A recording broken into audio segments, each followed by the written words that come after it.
안녕하세요. 오늘은 교실이 없는 시대가 온다라는 제목의 책을 여러분들에게 설명을 조금 드리고 또 소개를 해 드리려고 그래요. 이 책은 존 카우치와 제스 타운이라는 분이 만든 책인데요. 쓰신 책인데요. 어 제가 그 디지털 시대와 관련돼서 여러 가지 책들을 봤는데 이 책이 참 새로운 통찰을 좀 주는 부분들이 많았어요. 특별히 이 책은 2019년 공부의 미래로라는 내용의 공부의 미래로라는 제목으로 나온 책이기도 한데 이 책이 인제 어 여러분들에게는 '교실이 없는 시대가 온다.'라는 제목의 책으로 여러분들에게 소개될 수 있을 것 같아요.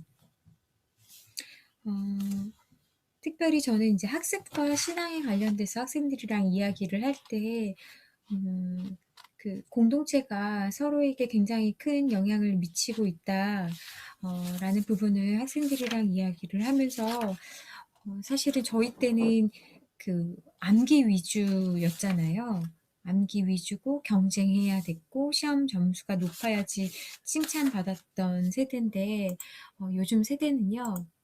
디지털 네이티브라고 그래요. 그래서 그냥 태어날 때부터 컴퓨터와 온라인 시스템이 구축되어 있는 환경에서 태어나니까 그 정말 가난하게 쪼끔만 지나면 손가락을 움직이고 자기가 쥐고 뭐 이렇게 가고 할 정도의 영하 정도만 돼도 아이들이 막 화면을 넘기잖아요. 그래서 손가락질을 이렇게 옆으로 하는 거를 보게 되는데 그러한 세대가 디지털 네이티브거든요.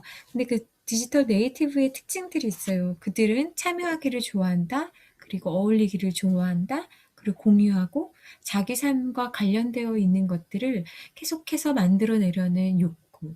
그래서 옛날에 에픽이라고 해 가지고 우리 미래 학자 중에 에픽 이론을 이야기했던 학자가 또 생각이 나네요. 그래서 오늘은 여러분들에게 이 내용 가운데 많은 부분들이 있지만 특별히 데이비드 손버그가 사이버 공간 해 가지고 이 이 책의 119 페이지와 129 쪽에 보면 여러 가지 학습 모델을 소개를 하고 있거든요. 그래서 인제 손버그가 이야기한 부분에 이 학자들이 지금 이 저자들이 존 카우치와 제스 타운이라는 이분들이 이해한 것들을 공유하고 본인들이 개발한 네 번째 모델이 있거든요. 산꼭대기형 학습 모델이 있는데 그 공간을 통한 학습 모델을 설명한 부분이 있어요. 그래서 저는 오늘 이 책에서 말하고 있는 119 페이지에서 129 쪽의 내용을 가지고 학습 모델 어 또는 학습 경험을 어떻게 해 왔는지에 대한 것들을 여러분들에게 설명드리면서 소개하려고 그래요. 그 첫 번째가 모닥불형 학습 공간이에요. 모닥불 하면 한국에서는 캠프파이어 할 때 생각이 나고 또 영화를 생각하면 인디언들이 이렇게 막 모닥불 놓고 춤판을 벌였던 그런 이미지도 생각이 나는데요. 모닥불형 학습 공간은 뭐냐면요. 사람들이 이야기를 듣고 말하는 가장 좋았던 그 공간이 모닥불이라는 거예요. 그래서 모닥불형은 보통 한 사람이 동시에 많은 사람들에게 이야기할 때 쓰는 1대 다모델, 그러니까 학교로 가지고 오면 강의식의 형태, 그러니까 공유하는 방식에 굉장히 맞춰져 있는 내용보다는 얼마나 효과적으로 이것을 전달할 수 있을지가 굉장히 중요했던 것이라고 생각이 됩니다. 그래서 책상을 줄을 맞춰 놓기보다는 이러한 문제점들을 쪼끔 어 학습 방식에만 우리가 초점을 맞추면 우리가 학교 다닐 때 초등학교 다닐 때 책상 줄 맞춰 가지고 막 이렇게 하는 그런 형식보다는 이 모델을 쪼끔 보완한다고 한다면 원 모양으로 큰 원, 작은 원 이렇게 원과 원 이렇게 하다 보면 모두가 공평하다. 그리고 쪼금 실제로 사회적 심리 거리를 조금 더 친밀하게 높일 수 있다. 그래서 이 모닥불형 학습 공간 모델이 공유하는 교육하는 방식에 초점이 맞춰져 있으니깐요. 어 과거의 모델이라고 할 수 있겠어요. 그리고 또 이 모델은 또 여전히 또 필요한 모델이기도 하고요. 두 번째는 물웅덩이형 학습 공간이에요. 물웅덩이 하면은 어 어떻게 여러분 생각하시냐면요. 이게 사실은 저희들한테는 잘 어 웅덩이 같은 게 좀 외국 표현이라 우리는 우물가? 우물 이렇게 우물가라고 하는 게 좋을 것 같아요. 그 사람들이 그냥 편하게 들리는 곳 있잖아요.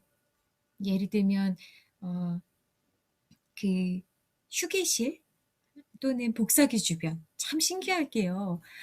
저도 회사 다닐 때 생각을 해 보면 복사기 주변은 복사기밖에 없는데도 거기 주변에 그렇게 그리고 정수기가 있는 물 그래서 인제 그런 데가 물웅덩이형 학습 공간이라고 할 수 있을 것 같아요. 여러분 참 교회에도 그 물웅덩이 같은 사람들 있죠. 그가 있으면은 그 사람 주변으로 막 이렇게 모여드는.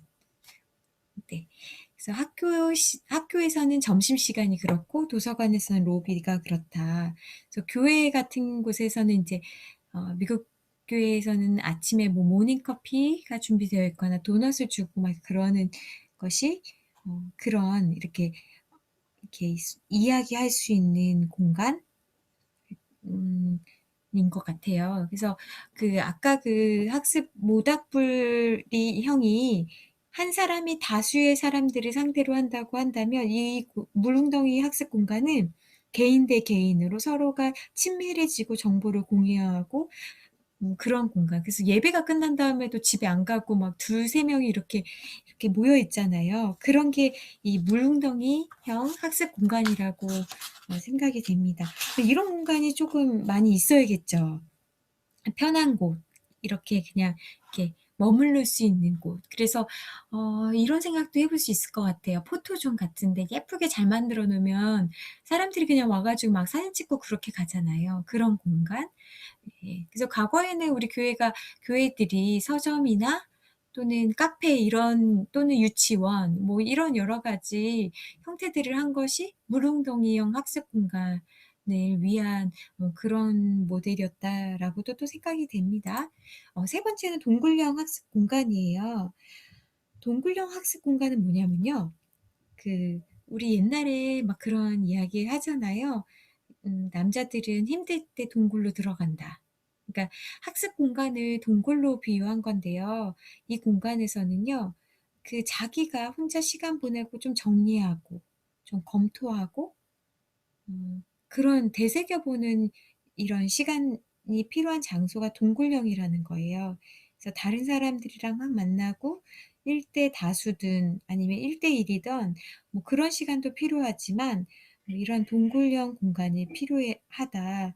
그래서 이런 동굴형 공간은 폐쇄형 동굴형 공간도 있을 수 있지만 개방적 동굴형 모델 같은 경우에는 도서관이지만 도서관에 보면 인제 개인용 책상이 있는 경우 그러니까 분명히 이렇게 개방되어 있는 곳이지만 이 사람만을 위한 그런 공간?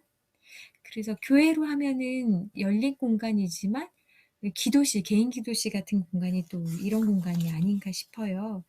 그래서 그 모닥불형 공간에서는 이야기를 통해 학습 내용에 흥미를 느끼게 되고 또 물웅덩이형 공간에서는 친구들과 아까 들은 말씀들, 이슈들에 대한 이야기를 나누는 공간이라고 한다면 이 동굴형 공간에서는 어 자기가 들은 말씀들을 이렇게 성찰해 볼 수 있는 그런 시간들이다.